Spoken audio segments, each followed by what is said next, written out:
Hi everyone, welcome back to my YouTube channel. और आज का जो हमारा वीडियो है वो है वेज पेमेंट मेथड। इसमें हम टाइम वेज सिस्टम को डिस्कस करने वाले हैं। आज ये कॉम्पेंसेशन मैनेजमेंट का या एडमिनिस्ट्रेशन का पार्ट 3 है। इससे पहले के जो 2 पार्ट्स हैं उनके वीडियो के लिंक मैं आपको नीचे डिस्क्रिप्शन बॉक्स में प्रोवाइड कर दूंगी। और जो वेजेस से रिलेटेड मैंने पहले वीडियोस अपलोड किए हुए हैं, that is theory of wages and terms and concept related to wages, उन वीडियोस के लिंक भी मैं आपको डिस्क्रिप्शन बॉक्स में प्रोवाइड कर दूंगी। तो चलिए शुरू करते हैं हमारा आज का वीडियो। वेज पेमेंट के बेसिक 2 मेथड्स होते हैं।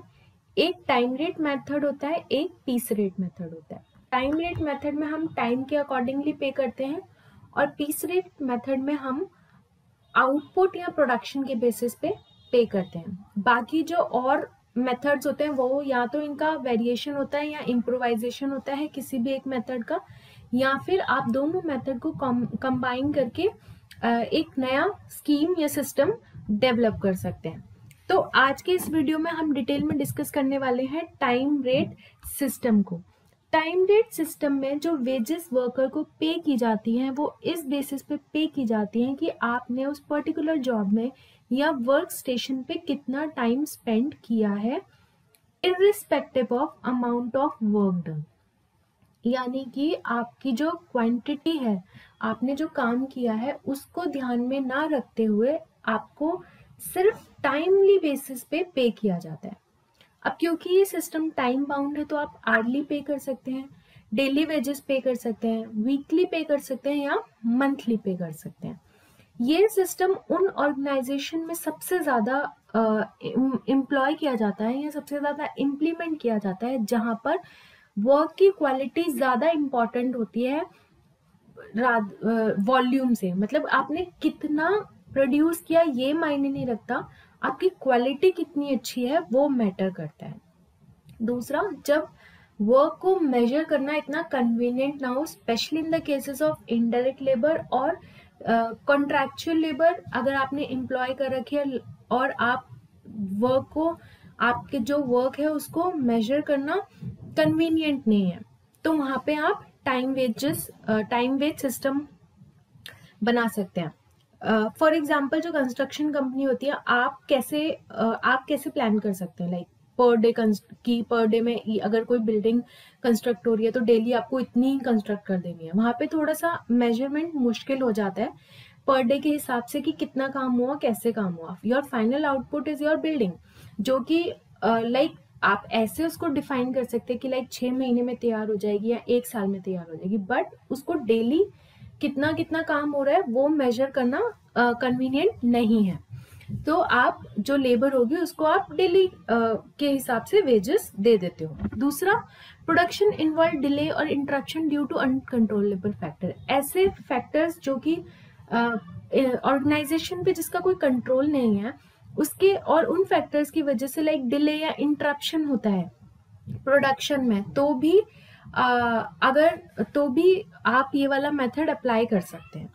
दूसरा, जहाँ पे हाई डिग्री ऑफ स्किल्स चाहिए हो या डेक्सटेरिटी चाहिए हो। Dexterity is skills which are need to be performed by your hands. तो वो डेक्सटेरिटी चाहिए हो या स्किल चाहिए हो, क्योंकि जब हाई डिग्री ऑफ स्किल्स चाहिए होते हैं तो वहाँ पे क्वालिटी ज़्यादा मैटर करती है। बिकॉज जब आप कोई भी ऐसा काम करते हैं which involve high degree of skills, तो it takes time, okay, to produce quality product.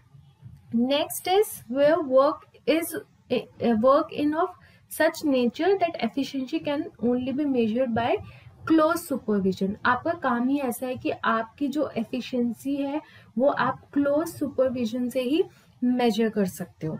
तो इन सारे फैक्टर्स को ध्यान में रखते हुए मोस्टली ऑर्गेनाइजेशन टाइमली बेसिस पे करती है। इस सिस्टम के मेरिट्स क्या होते हैं? सिंपल है, simple to understand and operate. 8 घंटे बिताए तो उसके हिसाब से आपको पे किया जाएगा, या डेली वीकली टाइम बाउंड पे किया जा रहा है आपको, तो it's very simple to understand and operate. दूसरा सबसे बड़ा मेरिट है इसका कि ये गारंटेड मिनिमम वेजेस देता है कि अगर आपने 8 घंटे बिताए हैं तो उस 8 घंटे के लिए आपको पे किया जाएगा irrespective of output. This is very suitable for beginners and learners, क्योंकि जब आप बिगनर होते हो या जब आप लर्नर होते हो तो आपकी जो आउटपुट की एफिशिएंसी होती है वो इतनी अच्छी नहीं होती। एक वर्कर जो ऑलरेडी उस प्रोडक्ट पे काम कर रहा है और वो उसके आउटपुट की जो क्वांटिटी है वो अच्छी प्रोड्यूस कर देता है, वेयर एज अगर आप बिगनर्स हैं या लर्नर्स हैं, आप तो सीख रहे हो, उस प्रोसेस में हो, तो आप उतनी जल्दी क्वांटिटी नहीं प्रोड्यूस कर पाएंगे। तो इसके लिए आपके लिए टाइमली वेजेस सूटेबल है कि आप आए, आपने कुछ आवर्स उस जॉब पे स्पेंड किए, even in learning the things, तो भी आपको पे किया जाएगा।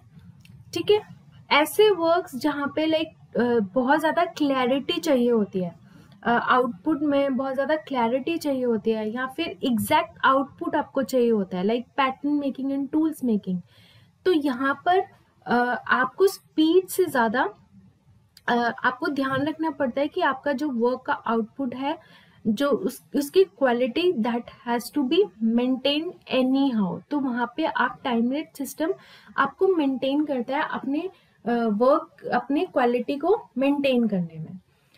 ये मेथड ट्रेड यूनियंस बहुत ज़्यादा फेवर करते हैं इस मेथड का, बिकॉज एकजुटता आती है दोनों वर्कर्स में, एफिशिएंट वर्कर में और इनएफिशिएंट वर्कर्स में। वो कैसे आती है कि आप एक एफिशिएंट वर्कर है, एक इनएफिशिएंट वर्कर है, दोनों 8 आवर्स स्पेंड कर रहे हैं और दोनों को 8 आवर्स का पेमेंट दिया जा रहा है, irrespective of quality of output और irrespective of quantity of output produced.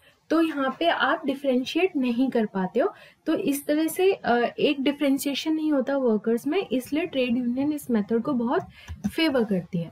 अब देख लेते हैं डीमेरिट्स। सबसे बड़ा डीमेरिट यही है कि आप एक एफिशिएंट और एक इनएफिशिएंट वर्कर में कोई भी डिफरेंशिएशन नहीं करते, कोई भी डिस्टिंक्शन नहीं करते। Next is it offers a little to capable and efficient worker in the forms of incentive to increase production।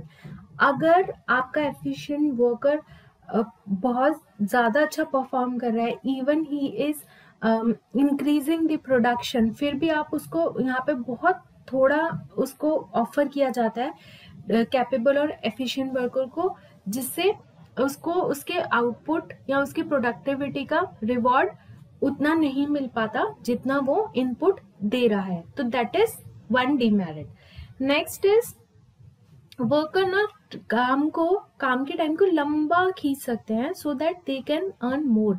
अगर कोई भी काम 2 घंटे में हो सकता है तो वो उस काम को 4 and 5 आवर्स तक खींच सकते हैं so that they can earn more on time basis. तो इससे क्या होता है कि आपकी labour cost per unit increase हो जाती है, कि जो एक यूनिट 1 आवर में बन सकती थी उसको आपने 3 या 4 घंटे में बनाया और उस 4 घंटे के लिए आप पे कर रहे हैं, तो यहाँ पे लेबर कॉस्ट इस तरीके से इंक्रीज हो जाती है। ये सिस्टम अनफेयर है क्योंकि यहाँ पे wages and productivities are not correlated. तो these are the demerits of time based system। I hope you like the video. अगर आपको ये वीडियो पसंद आया तो इसे लाइक कीजिए, शेयर कीजिए, मेरे यूट्यूब चैनल को सब्सक्राइब कीजिए। मिलते हैं एक और नई वीडियो के साथ, तब तक के लिए थैंक्स फॉर वॉचिंग।